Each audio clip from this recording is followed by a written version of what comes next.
50 dərəcə şimal enliyində günəş şüalarının düşmə bucağının və qütb ulduzunun görünmə bucaqlarının bərabər olduğu vaxt 30 dərəcə cənub enliyində günəş şüalarının düşmə bucağını hesablayın. Test tapşırığında 50 dərəcə şimal enliyinə 50 dərəcə bucaq altında qütb ulduzu görünür.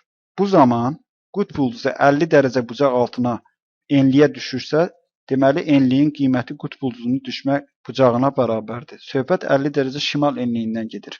Məsələnin şərtinə görə qütb ulduzunun görünmə bucaqlarının bərabər olduğu vaxt düşmə bucağı ilə, deməli burada H da 50 dərəcədir. F, yəni ki məntəqənin coğrafi enliyi də 50 dərəcədir.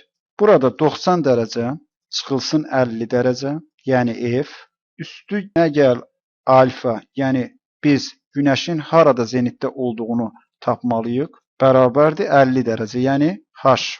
Burada alfa bərabərdir 10 dərəcə şimal enliyi. Günəş deməli 10 dərəcə şimal enliyindədir. Bu zaman 30 dərəcə cənub enliyinə günəş şüalarının düşmə bucağını hesablasaq, H bərabərdir 90 dərəcə çıxılsın 30 çıxılsın 10 dərəcə bərabərdir 50 dərəcə.